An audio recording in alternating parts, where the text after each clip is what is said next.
नमस्कार साथियों, एक बार फिर आप सभी का स्वागत है एडुटेनमेंट शो पर, जहां आज हम एक बार फिर लेकर आए हैं शिक्षा जगत के प्रमुख समाचार। आज तारीख है 26 अगस्त 2020 और दिन है बुधवार। तो आज के जो हमारे प्रमुख विषय हैं, समाचार हैं, वो हैं 69,000 शिक्षक भर्ती अपडेट से संबंधित, और जो माध्यमिक में शिक्षकों की नियुक्ति की तैयारी चल रही है 2013 वाली भर्ती की, तो उसकी तैयारी तेज़ हो गई है। सितंबर में यूपीपीएससी जो है 2 बड़ी परीक्षाओं के परिणाम घोषित करेगा और 47 शिक्षकों को राष्ट्रीय पुरस्कार से सम्मानित किया जाएगा। इसके साथ शिक्षा क्षेत्र से जुड़ी तमाम अपडेट्स से आपको रूबरू कराएंगे। तो वीडियो को शुरू से अंत तक देखिएगा, और वीडियो को शुरू करने से पहले अगर आप हमारे चैनल पर नए हैं तो चैनल को सब्सक्राइब करके बेल आइकन दबा दें, जिससे आने वाली वीडियोस का नोटिफिकेशन आपको मिलता रहे। तो आइए वीडियो को शुरू करते हैं। पहली खबर आ रही है 69,000 शिक्षक भर्ती से। देखिए, उस 69,000 शिक्षक भर्ती में आवेदन फॉर्म की त्रुटियों पर सुनवाई 3 सितंबर को। इलाहाबाद हाईकोर्ट ने 69,000 सहायक अध्यापक भर्ती में आवेदन फॉर्म में विभिन्न त्रुटियों के मामले में एकल पीठ के आदेश को चुनौती देने वाली स्पेशल अपीलों को निस्तारण के लिए 3 सितंबर को पेश करने का निर्देश दिया है। यह आदेश मुख्य न्यायमूर्ति गोविंद माथुर एवं न्यायमूर्ति एस.डी. सिंह की खंडपीठ ने आशुतोष कुमार श्रीवास्तव व 35 कई अन्य की अपील पर दिया है। एकल पीठ ने त्रुटियां सुधारने का आदेश देने से इनकार करते हुए याचिकाएं खारिज कर दी थी। अपीलार्थियों के अधिवक्ता सीमांत सिंह का कहना कि अपीलार्थियों ने सहायक अध्यापक पात्रता परीक्षा के लिए परीक्षा नियामक प्राधिकारी के समक्ष आवेदन किया था। 1 दिसंबर 2018 को आदेश आया कि इस परीक्षा के आवेदन में उल्लेखित प्रविष्टियों को आगे के लिए भी अंकित किया जाएगा।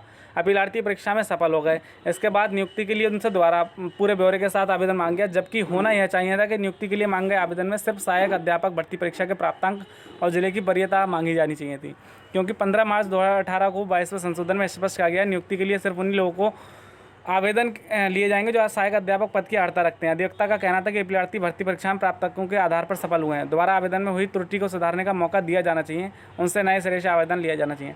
तो देखिए, तमाम तरह की जो अड़चनें हैं आपको 69,000 शिक्षक भर्ती में देखने को मिल रही होंगी। तो जो त्रुटि संशोधन का जो मौके के लिए अभ्यर्थी सिंगल बेंच में गए थे, तो वहाँ पर इसकी याचिका खारिज कर दी गई थी। अब वो डबल बेंच पहुँच गए हैं, तो वहाँ पर अब जो है 3 तारीख लगी है। तो देखना अब रोमांचक होगा कि आगे क्या होता है। बढ़ते हैं अगली खबर की तरफ। देखिए, प्रतीक्षा सूची के चयनितों को नियुक्ति देने की तैयारी। ये खबर आ रही है 2013 की टीजीटी भर्ती में रिक्त रह गए 6 पदों का मामला। तो प्रदेश के एडेड माध्यमिक कॉलेजों में करीब 400 प्रशिक्षित स्नातक शिक्षकों को नियुक्ति देने की तैयारी है। 2013 भर्ती के रिक्त पदों पर चयन के लिए प्रतीक्षा सूची के अभ्यर्थियों की काउंसलिंग फरवरी में ही कराई जा चुकी है। इधर शिक्षा निदेशालय में अभिलेखों की जांच चल रही थी, लेकिन कोर्ट के आदेश और शासन ने भी नियुक्ति के बाद जांच कराने का आदेश दिया है।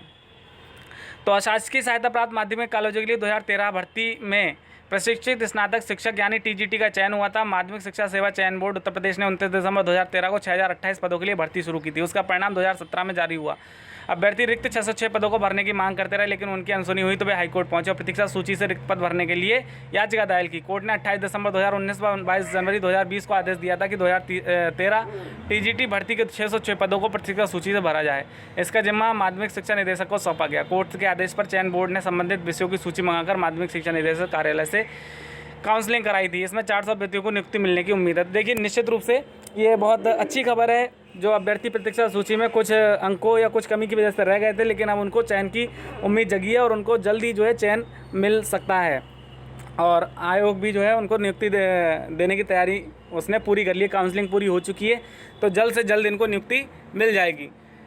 एक और खबर आ रही है, चयनितों को ज्वाइन न कराने पर होगी कार्रवाई। प्रदेश के एडेड माध्यमिक कॉलेज में प्रवक्ता या फिर टीजीटी पद पर चयनित को आवंटित कॉलेज में ज्वाइन न कराने पर कड़ी कार्रवाई होगी। कॉलेज प्रबंधन के अलावा जिले व मंडल के अफसरों से भी स्पष्टीकरण तलब किया जाएगा।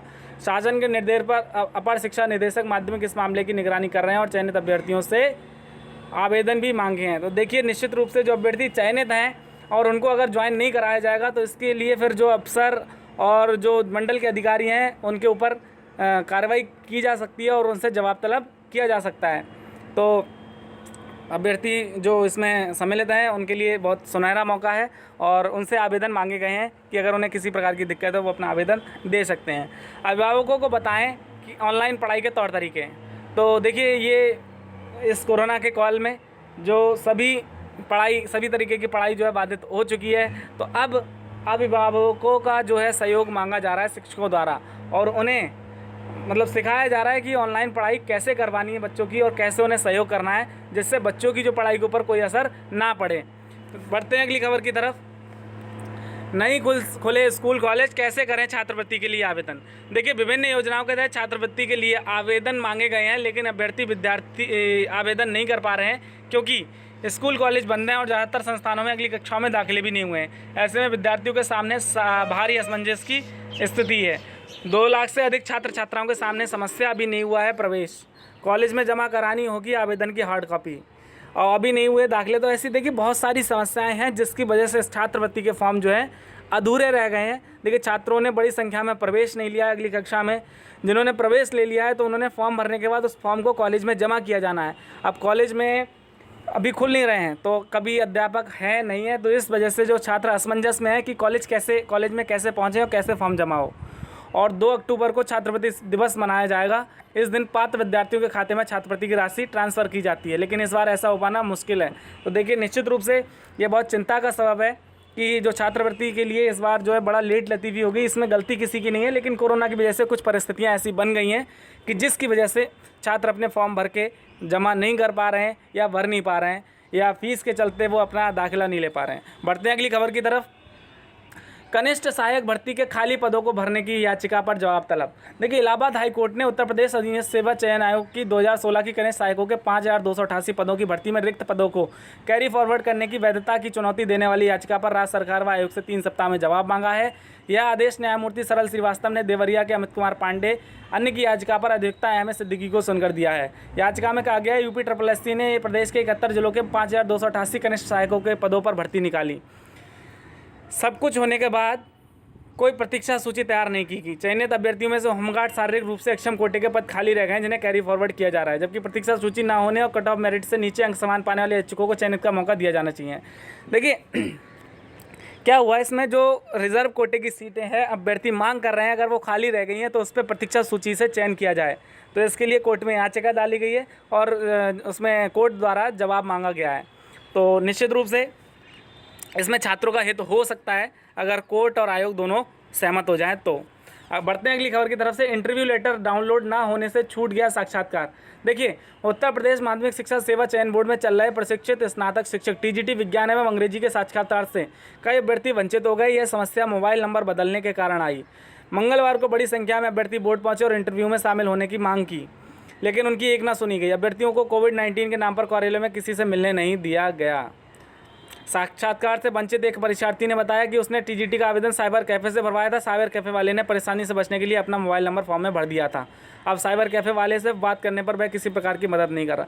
देखिए, तमाम प्रकार की इसमें जो दिक्कतें आ रही हैं तो कि जो अभ्यर्थियों के मोबाइल नंबर खो गए, बंद हो गए या फिर किसी दूसरे का मोबाइल नंबर भर दिया, तो इस वजह से जो उनके इंटरव्यू लेटर जो है डाउनलोड नहीं हो पा रहे हैं और तमाम अभ्यर्थियों के इंटरव्यू छूट गए हैं। तो उन्होंने आयोग पहुंचकर शिकायत की, लेकिन उनकी फरियाद जो है किसी ने नहीं सुनी। तो आशा करते हैं कि इनका जो है जल्द से जल्द निराकरण हो और जो अभ्यर्थी वास्तव में योग्य हैं उनके साथ किसी प्रकार की अनदेखी ना की जाए। अगला जो है हमारा 47 शिक्षकों को राष्ट्रीय पुरस्कार से नवाजा जाएगा। केंद्र सरकार ने राज्यों को नाम की सूची भेजी। इस साल नहीं होगा कार्यक्रम। देखिए, कोरोना के चलते इस साल कार्यक्रम नहीं होगा और अगले साल, इस साल और अगले साल का मिला के दोनों कार्यक्रम संयुक्त रूप से आयोजित किए जाएंगे। दिल्ली के आदर्श नगर स्थित शिक्षक सुरेंद्र सिंह को भी मिलेगा पुरस्कार। राष्ट्रपति रामनाथ कोविंद शिक्षकों को 5 सितंबर को ऑनलाइन संबोधित करेंगे। स्कूली शिक्षा में गुणवत्ता में सुधार व पढ़ाने में रुचि जगाने के लिए 47 शिक्षकों को राष्ट्रीय शिक्षक पुरस्कार दिया जाएगा। कोरोना के कारण इस साल कोई कार्यक्रम नहीं होगा। तो देखिए, बिल्कुल निश्चित रूप से जो पुरस्कार दिए जाने थे वो कोरोना की वजह से इस वर्ष नहीं दिए जाएंगे। इनका आयोजन अगले वर्ष किया जाएगा, लेकिन जो राष्ट्रपति हैं इस वर्ष 5 सितंबर मतलब शिक्षक दिवस वाले दिन सभी शिक्षकों को जो है संबोधित करेंगे। और हमारे उत्तर प्रदेश के जो हैं 3 लोग जो हैं इसमें शामिल हैं, जिसमें SG inter college Mirapur Muzaffarnagar के विकास कुमार, मोहम्मद इशरत अली रजवाना, सुल्तानगंज मैनपुरी और नवाबगंज उन्नाव के स्नेहिल पांडे सहित अन्य शिक्षकों के नाम शामिल हैं।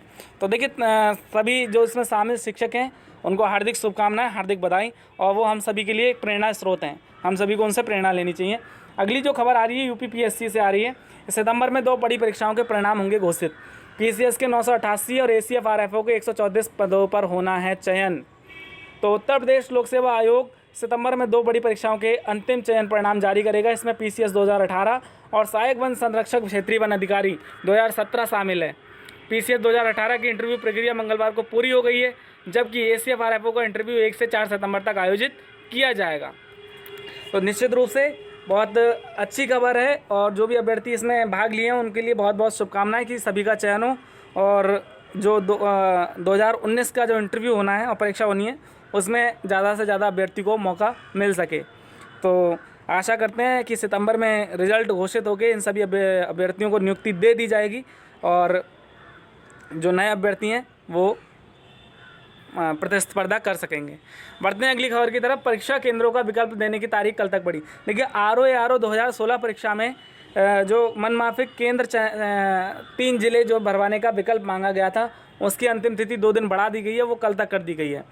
तो उत्तर प्रदेश लोक सेवा आयोग ने समीक्षा अधिकारी 2016 के अभ्यर्थियों के लिए परीक्षा केंद्र का विकल्प देने की तिथि 27 अगस्त तक बढ़ा दी है।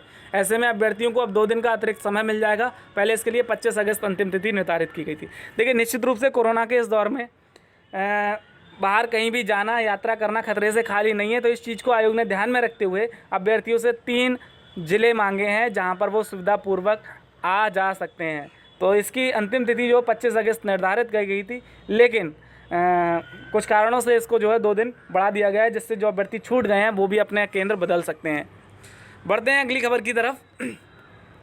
नीट परीक्षा के दौरान एक कमरे में 12 छात्री बैठेंगे। देखिए सुप्रीम कोर्ट का आदेश आ चुका है, नीट, जेईई मेन और जितनी भी परीक्षाएं हैं वो अब होंगी। तो उसके लिए सावधानी जो है आयोग को या जो परीक्षा संस्था है उसको बरतनी होगी, साथ ही साथ छात्रों को भी पूरी सावधानी बरतनी होगी। इसके लिए NTA ने जेईई नीट की परीक्षाओं को सुरक्षित बनाने और अभ्यर्थियों की आशंकाओं को शांत करने के लिए मंगलवार को नए दिशा निर्देश जारी किए। इसके तहत परीक्षा केंद्र बढ़ाए गए। इससे एक पाली और एक कक्षा में अभ्यर्थियों की संख्या कम होगी। NTA ने तय किया है नीट की परीक्षा के दौरान एक कक्षा में 24 की जगह 12 अभ्यर्थी बैठेंगे।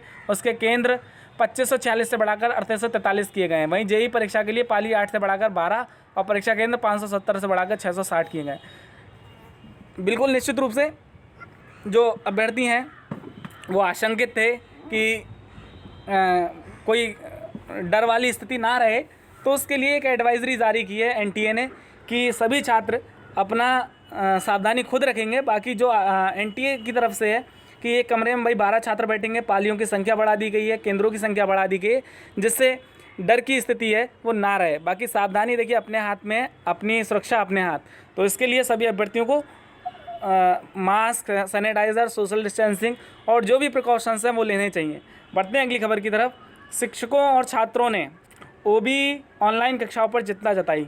दिल्ली के विभिन्न विश्वविद्यालयों के छात्रों व शिक्षकों ने ऑनलाइन एग्ज़ाम और ओपन बुक एग्ज़ाम व अन्य परेशानियों को लेकर चिंता जताई। इन परेशानियों को लेकर स्टूडेंट फेडरेशन ऑफ इंडिया की ओर से मंगलवार को वर्चुअल प्रेस वार्ता आयोजित की गई। जूम मीट के माध्यम से आयोजित इस प्रेस वार्ता में डूटा की कोषाध्यक्ष आबा देव हबीब ने कहा कि DU प्रशासन द्वारा OB ऑनलाइन आयोजित किए गए हैं। इससे छात्रों को परेशानी हुई। DU ने OB को जानबूझकर बढ़ावा दिया ताकि ऑनलाइन शिक्षा की संभावनाओं को ध्यान में रखा जा सके। देखिए अब परीक्षा, कोरोना चल रहा है, परीक्षा कराना भी विश्वविद्यालयों कॉलेजों की जिम्मेदारी है। तो अब इसको ऑनलाइन कराया जाए, ऑफलाइन कराया जाए, ये तो विद्यालय विश्वविद्यालय तय करेंगे। बाकी छात्रों को और हमें, हमारा ये कर्तव्य बनता है कि हम इसमें बढ़ चढ़ कर सहयोग करें, क्योंकि वो सब प्रयास जो है हमारे लिए किए जा रहे हैं। तो हमारा जो अपेक्षा है कि भाई सभी अभ्यर्थी सहयोग करें, चाहे परीक्षा ऑनलाइन हो या ऑफलाइन हो।